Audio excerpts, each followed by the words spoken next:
Brandon Cook taking on Chris Aucoin right here in the Hershey Center on Rogers TV. When we come back, our co-feature is coming up here on Young Guns.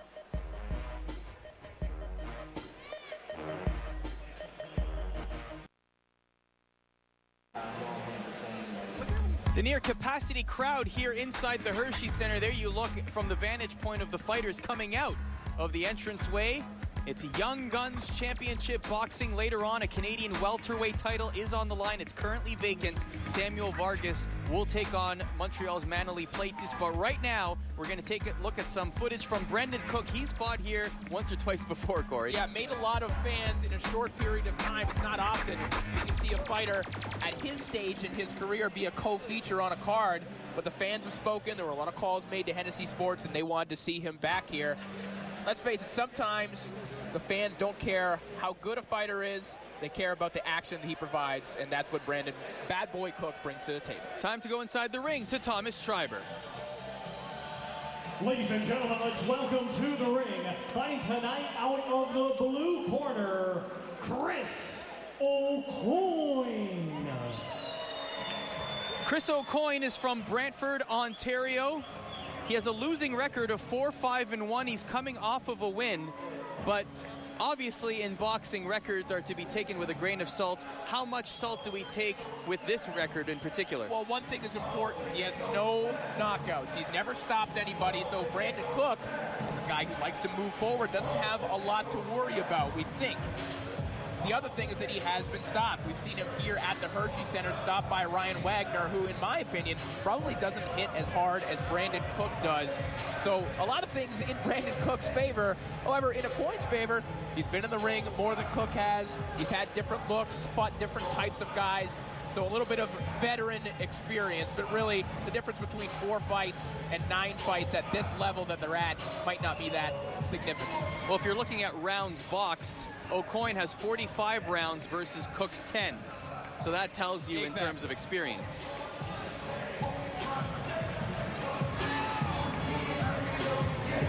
If you're talking about tests of the chin, this is definitely one for Chris Aucoin.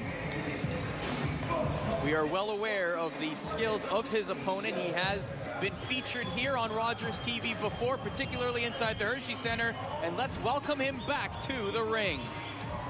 And now let's welcome to the ring, fighting tonight out of the red corner, Brandon Bad Boy Cook.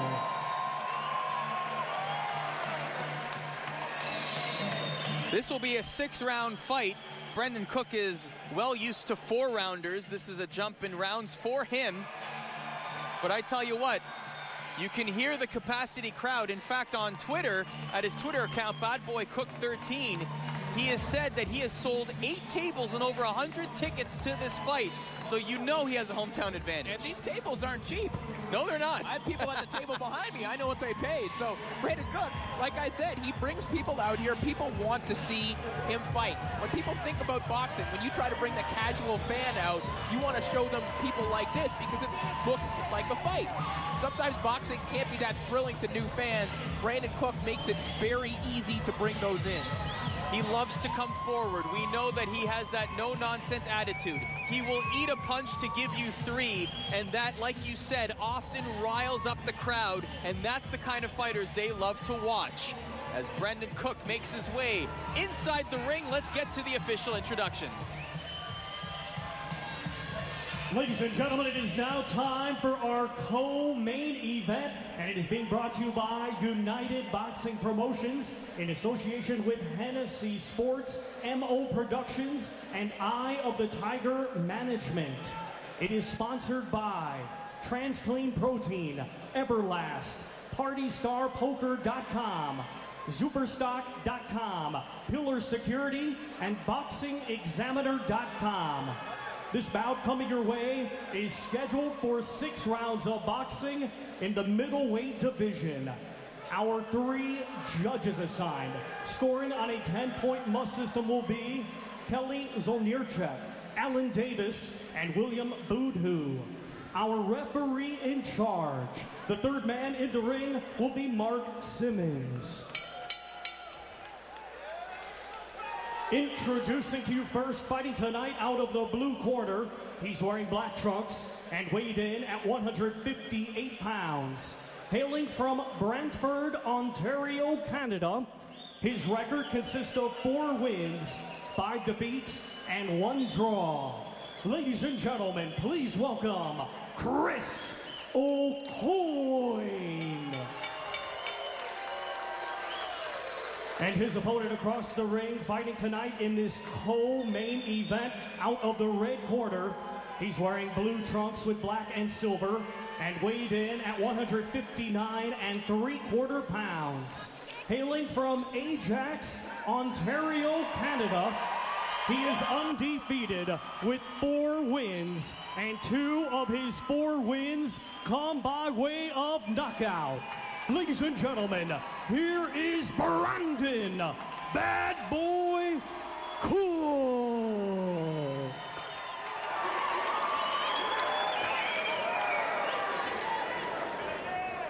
All right, guys, we went over the instructions in the dressing room. I want a good, clean fight. When I say break, you stop punching, you step back, and protect yourself at all times. All right, touch gloves. So this one in the middleweight division scheduled for 6 rounds. A little bit of a weight advantage for Brendan Cook, not too much. A little bit. I mean, Aucoin has actually fought all the way up at light heavyweight. You wouldn't know it when you look at the size of these 2 fighters. Brendan Cook looks much the bigger man. Look for Brendan Cook, as we mentioned. No nonsense, move forward.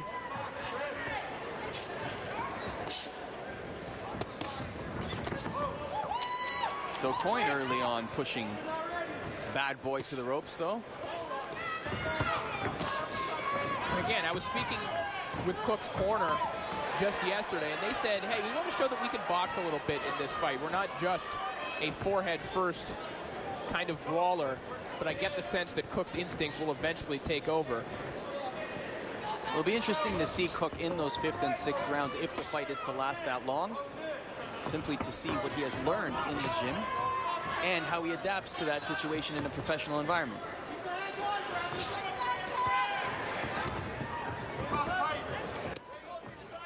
This card is all about young guns, as we mentioned. A lot of up-and-coming fighters looking to make a name for themselves. A lot of luminaries sitting in the arena, including a young up-and-comer as well, Tyler Asselstein, sitting ringside. Another big name associated with United Promotions. Trying to add to the list here, Arda. I'm looking around, but it's fairly dark in the crowd. George Chavallo's always here. And he is one of the faces. He's always a welcome addition. He's always a welcome addition. And he is one of the faces on that new Canadian welterweight belt. Got a chance to look at that yesterday as well. Nice. The brand new hardware. Picture of Tommy Burns and a picture of George Chavallo on the strap. George Chavallo belongs on any Canadian title. Absolutely. Featherweight, sure. Doesn't matter. Doesn't matter that he fought at heavyweight. Yeah.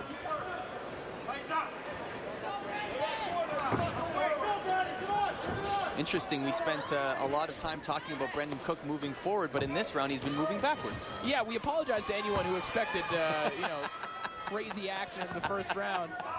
And Cook doesn't look as comfortable, Arda, moving backward in boxing this way. When he's moving forward, everything seems to be put together. Right now he looks a little uncomfortable, as if he's forcing himself to box a little bit. There's a good left hook to the body. Still have to remember this is his 5th professional fight.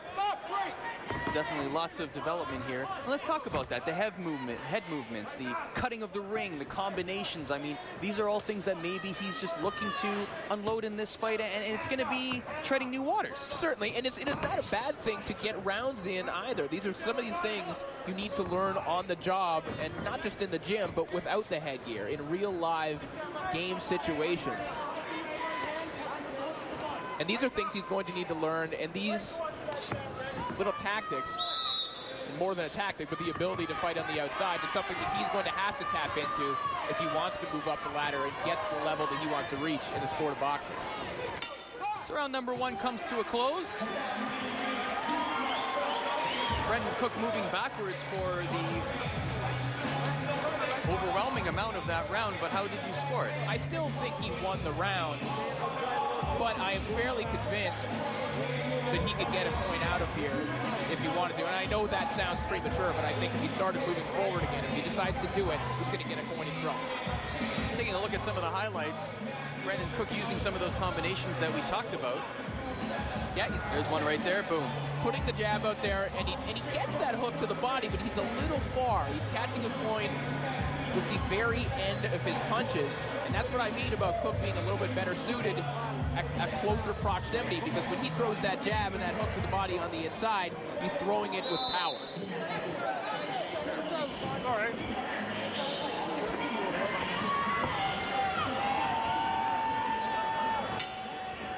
Round number 2 is underway. Brandon Cook in blue, bad boy on his trunks. Chris Aucoin in black with white trim. This is where Cook can really dig that hook to the body. You saw a second ago, he's reaching with it a little bit. He's to jab his way in. Unless this is what his corner is telling him again.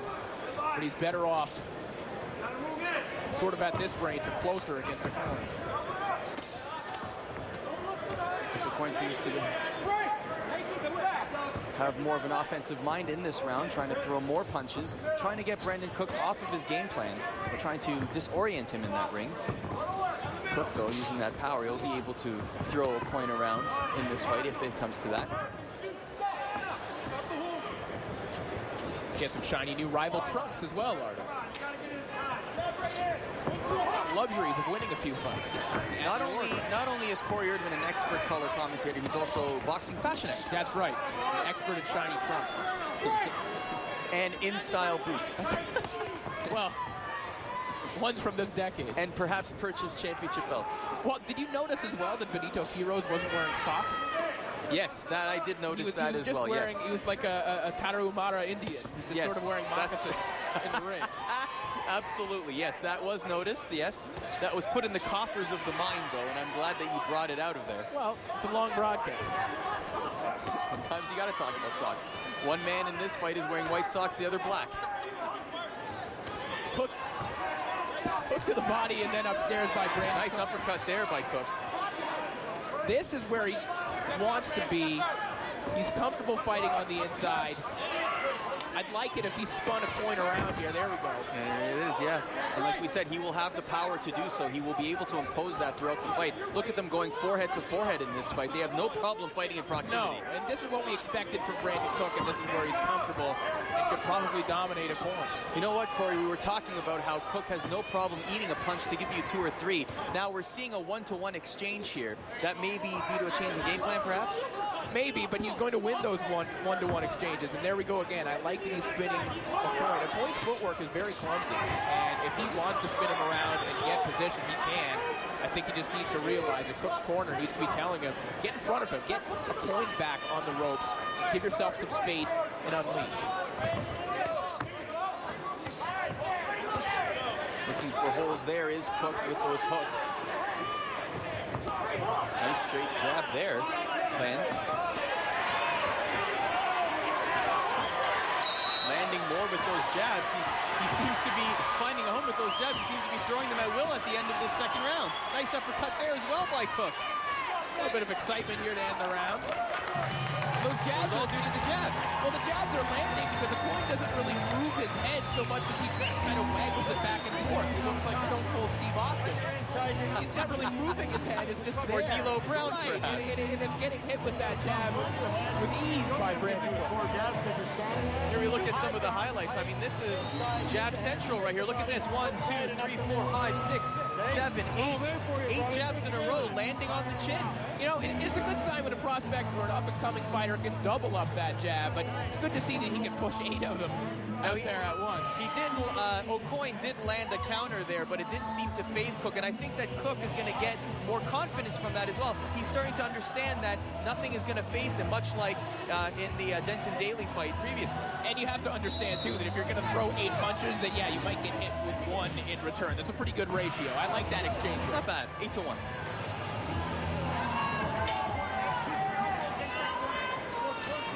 Round number 3 is underway. This is scheduled for 6 between Brandon Cook and Chris Aucoin. Aucoin with a record of 4-5-1. Brandon Cook is 4-0 with 2 knockouts.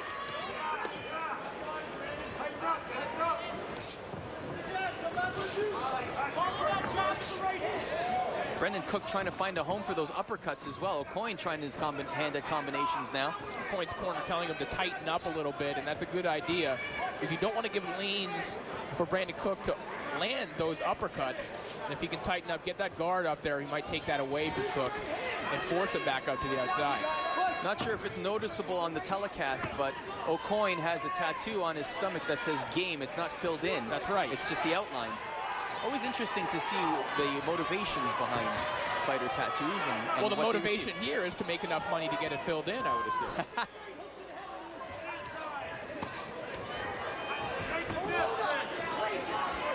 Again with the jab, again landing.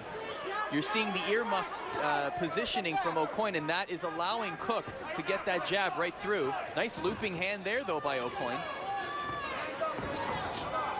Interesting, in 3 rounds, Corey, we haven't seen Brendan Cook moving forward too much. You know, I should have believed Cook's corner when they told me that he was going to be doing this. And if his corner is telling him to do this and telling him to get the rounds in, then we have to praise Cook for following instructions and doing it. It's just not what we expected from him, and certainly not what the crowd is used to seeing out of Cook here at the Hershey Center.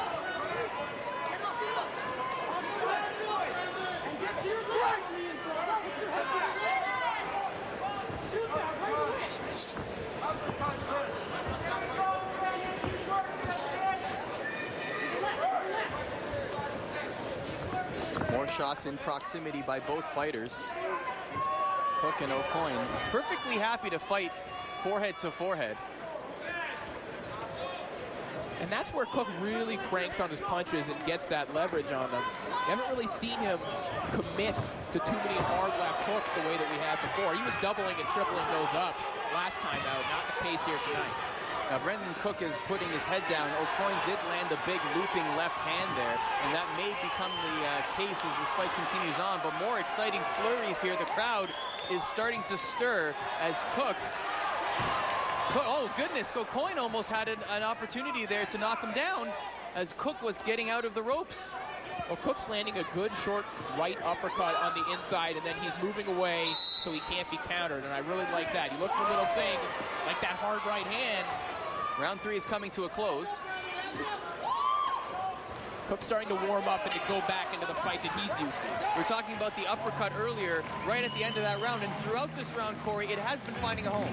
That jab and that right uppercut on the inside have been finding a home, but it's that left hook to the body that we were used to seeing from Brandon Bad Boy Cook, not just to the body, but then bring it upstairs. That's what's been absent, and I imagine that a couple of those, combined with the uppercuts and the jabs, put all that together, and that's the knockout formula. As we take a look at some highlights from this round, how do you score the round?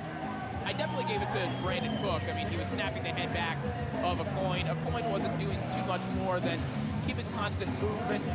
You know, he pushed a couple punches in there, but he was doing a lot of grabbing and reacting to what Cook was doing.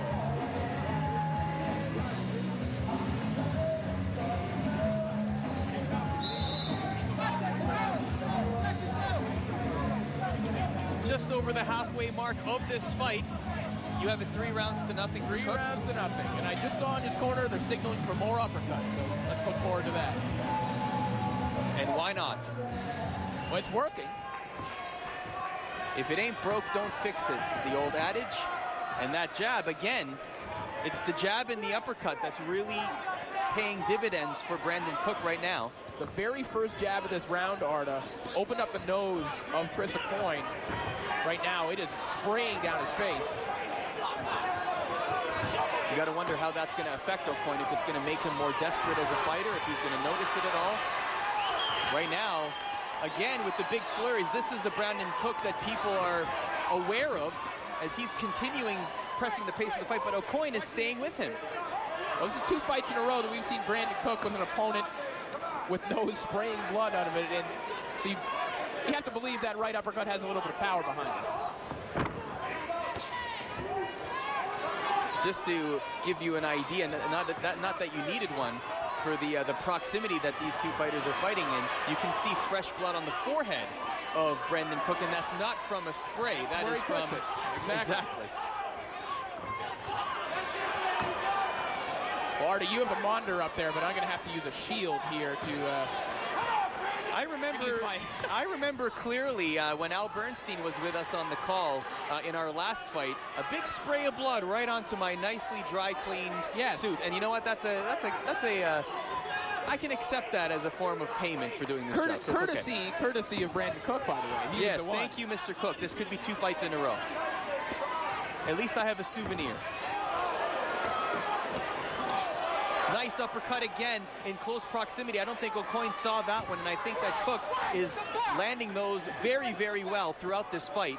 And that blood is getting thicker and thicker on the face of Aucoin. And in fact, it's spraying around all the way to Cook as well. It is, and I'm trying to brace myself. Aucoin with some combinations, though. He is. Well, you can see sometimes when you see a fighter with the crimson mask, Arda, they start to get that desperation and things starting to click. And in fact, Aucoin, who's not doing terrific here, is throwing his hands more than he had before. He's getting that sense of desperation. He knows that things aren't going too well if he didn't before. Since the drawing of the blood, Aucoin has been the most active he has been in this fight. He has, but he's putting himself in danger because it's inside where he's gotten himself hurt. And now you see Cook landing that left hook that I was talking about. He's throwing it. It's short. He's throwing it upstairs. And it's just adding to the redness of the face of Chris Aucoin.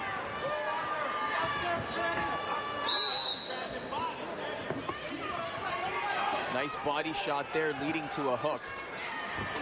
Brendan Cook with some great combinations as this round comes to a close. And Cook did something I really liked toward the end of the round there. He took one step back and then threw the left hook so he could get full extension on it, and it created an opening because Aucoin dropped his hands. You like to see these types of things in up-and-coming fighters as you watch them come on. Taking a deep breath in his corner as we look at the highlights in round number 4. Much of the same, Brendan Cook on the offense. Yeah, fighting in the phone booth. This is assault and battery on the inside. This is what we thought we were going to see from Brandon Cook. He took those rounds 1 and 2, to show off some of his boxing ability, get the rust off, whatever he was trying to do. But now he's back in his element, forehead to forehead, busting up his opponent.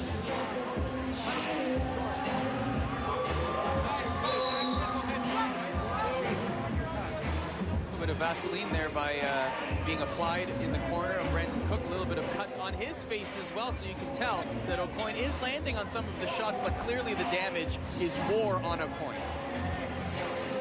That's something you have to be wary of when it comes to Brandon Cook, is that fighters like him who fight in the manner that he does, you don't know what their shelf life is, Arda. So that's why they're keeping him active. He's fighting again on March 31st in Buffalo, and that card with Lionel Thompson. You have to keep them moving because you don't know how long you can fight in this manner. These are the kind of fights that take years off of a career. Exactly is what I'm trying to say. And you can see the damage. I mean, it's visible, it's apparent. But these two are definitely displaying that warrior spirit in this fight as they soldier on. Nice shot there by Aucoin lands. Cook looked almost disappointed in himself that it did land. Well, he forgot to keep his hands up as he backed out, and he knew that. It's a good sign. He acknowledged his mistake on the fly.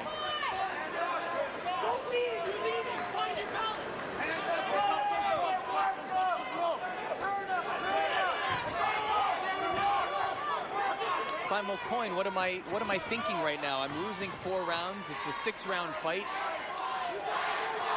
He's not fast enough to win this fight at range. And even though he's taking the pounding on the inside, if you have to choose one, if you have to choose a way to win this fight, you have to be there. Because if you're Aucoin and you're trying to land that knockout punch, which is probably what it's going to come down to, if you're trying to win the fight and you're Chris Aucoin, you're going to have to do it from here. So it's a catch-22 for Chris Aucoin right now. He's getting battered on the inside. Nice shots landed by Brendan Cook. Although Aucoin is the one that's pushing Brendan Cook back, maybe he got phased as well. But the crowd earlier on chanting "Bad Boy," definitely a hometown advantage for Cook. And that could prove to be vital in the last couple of rounds as the crowd tries to rally him to victory. You see, in this case, Cook is allowing Aucoin to come forward. He's allowing himself to go back on those ropes because he knows how potent that right uppercut has been. So right here, you'll see it again. He just tried to throw it. He's just setting up openings for it and landing it all night. Nice body shot by Cook. He has time to think about his combinations as well, as Aucoin is waiting to be on the defensive in some situations. Nice counter there by Cook.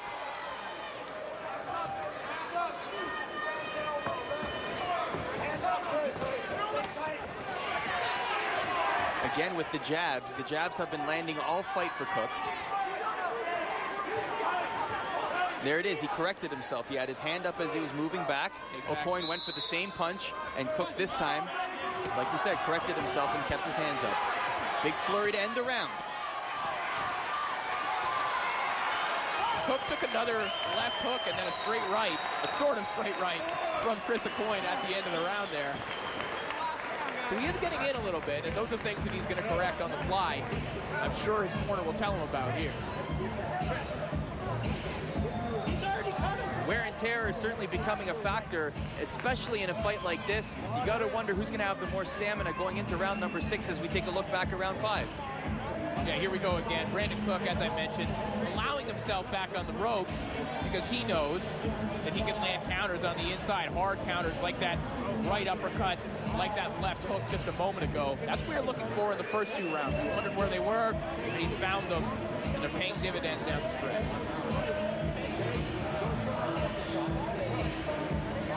Still a shutout for Cook?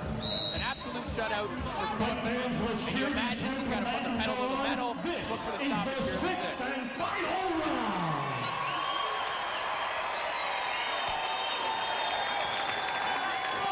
Both men embrace at the start of the final round. And you know, both of them, there you go with that sense of urgency, especially Aucoin, who knows that he needs a knockout in order to win this fight. And you can see that punches and bunches, flurries, you're going to see it all in this round likely. And again, that uppercut keeps landing for Cook. Every time Aucoin comes forward, that uppercut finds a home. Well, we talked during the ring introductions about the lack of power from Chris Aucoin. But Brandon Cook still has to behave as if he has power. He's getting caught with some kind of silly shots along the ropes that he shouldn't be, and he has to act as if this were a guy that could hurt him, or else he's going to get into bad habits. The crowd chanting "Bad Boy," rallying for the hometown kid.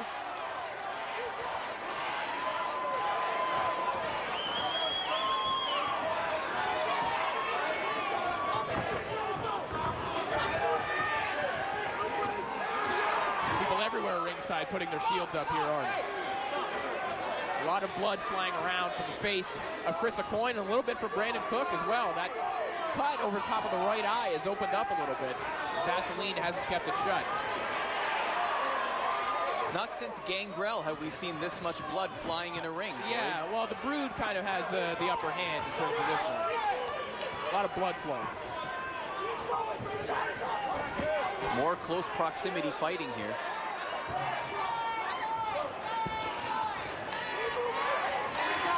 It looks, honestly, from fight to fight, if you were to watch Brandon Cook in the last fight versus this one, you absolutely have to make the point.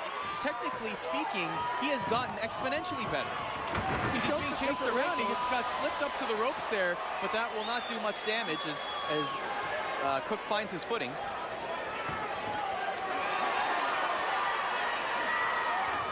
What I like in this fight is that he is the one reacting. Last time out, he was able to press the fight and come forward, do things on his own terms. And he is fighting on his own terms in this fight, but countering is something that we hadn't seen out of Brandon Cook before, and he's shown that in bunches here tonight.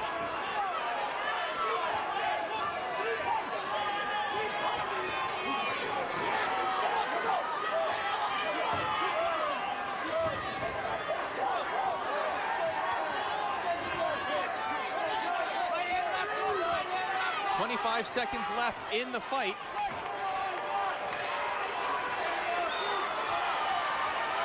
With Brandon Cook, it's really been the jab and the uppercut that has landed the most for Brandon Cook, as we will let the pictures do the talking in the final seconds.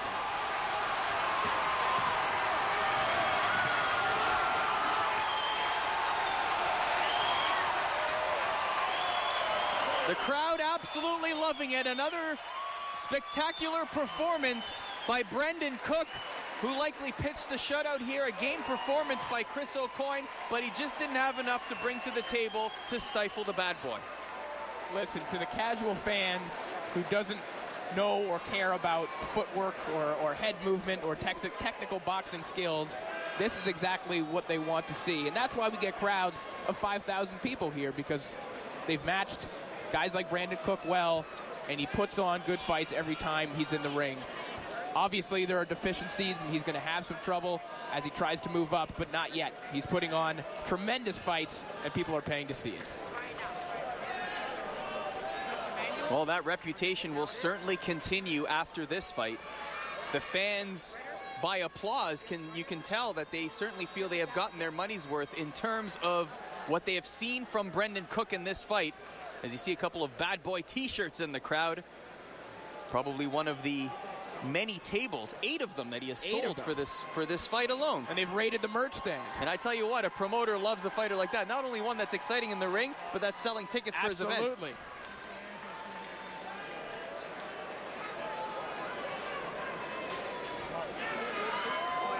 He's allowing Adam Harris to just kick back and watch the fans roll in. Enjoy. Doing his job for him.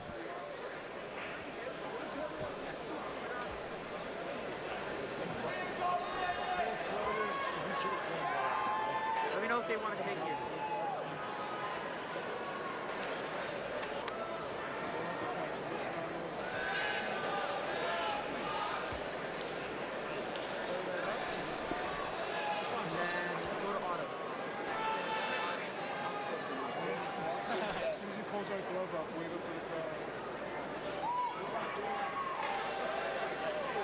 Brendan Cook saluting the crowd, and the crowd responding favorably for another exciting fight from the Motor City Bad Boy.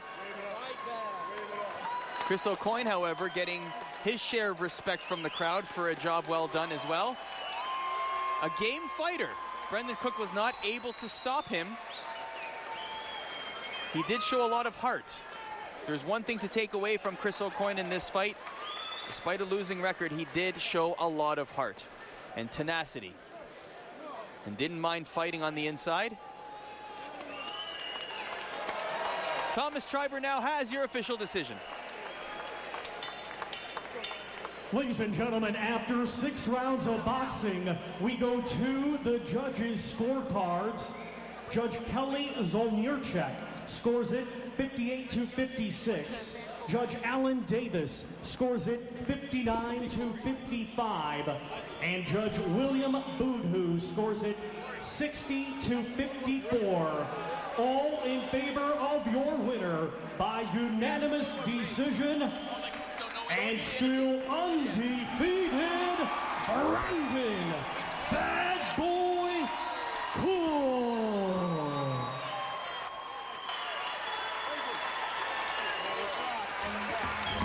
And how about We'll be back here on Rogers TV right after this. Chris Aucoin.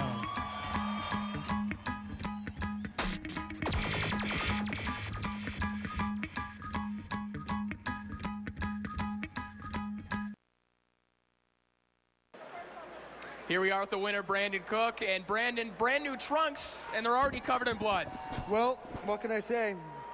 Excuse my French. It was a great fight. The guy came out. He knew about the fight for about 8 weeks.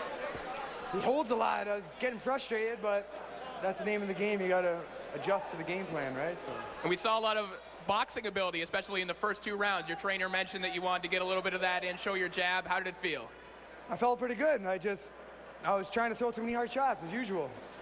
My game plan was to set it up and then spin around, but he was just holding me a lot, and I just was getting a little frustrated. So sometimes stuff happens. Well, no surprise, you stole the show as usual, Brandon. Arda, back to you.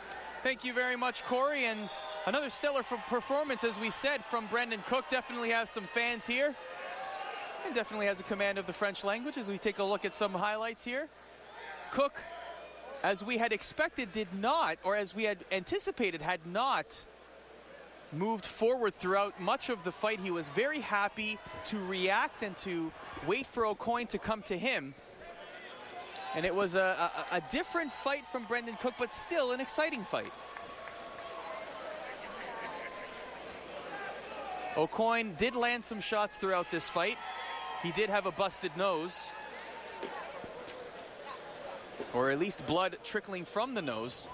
As Cook just went to work, he had found homes, as we mentioned throughout the fight. The jab was efficient. The uppercut was efficient. And at times he landed some nice crosses as well and some hooks. So really, the entire array, he ran the gamut in this particular fight, but particularly it was the jab and the uppercut that he was really able to find a home for. A lot of positive signs. We mentioned that Cook wanted to show different things, wanted to show that jab. His trainer said he was going to do it, and he did. He got the rounds in and showed some new wrinkles in his